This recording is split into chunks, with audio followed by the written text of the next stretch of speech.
The next film in the Ant-Man franchise will of course be Ant-Man Quantumania.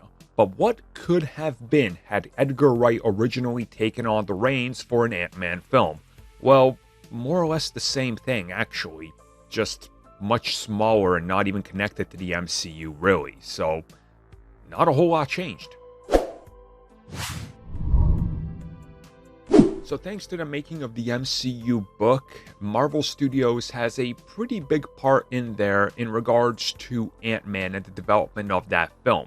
One thing we learn is that the very inception of the MCU started off with Ant-Man being one of the projects that they wanted to get off the ground. Edgar Wright was attached very early on, and the film even started work outside of the confines of the MCU as a film.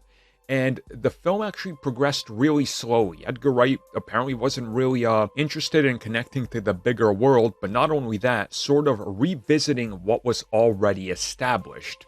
So what exactly was his film about? Well, we get a few details. First and foremost, the film we got in the end is more or less the same thing, except it was a lot more of a heist film with a lot less spectacle. It was more about Ant-Man sort of as a standalone heist thing and not even having a giant overarching villain or anything like that, apparently. He also heavily wanted to focus on Cassie Lang. Again, no Wasp really in sight of anything, and the big corporate villain was a thing. No mention on Yellow Jacket if it's him. Again, majority of the film was actually a heist.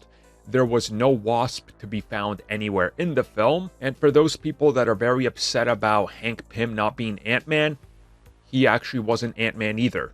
It was always about Scott Lang. Edgar Wright wanted Scott Lang to be the star of the film, and Ant-Man himself, aka Hank Pym, the original Hank Man, only had a little flashback at that as Ant-Man. It would have been something that's very quickly mentioned, and he was in a mentor figure. So largely, it seems like that everything more or less stayed in place, and they even reveal that when Peyton Reed came on, there was very little that was done to kind of change up what was already there. They just had to fit it into the MCU mold and make it less campy. And that's one thing that's in there, and that's been mentioned plenty of times, is that Edgar Wright's version was a lot campier and a lot more of a throwback style film that seems like it knows it's camp and kind of plays up the comedy and the campiness to the utmost degree, to the point where I don't think people would have liked it.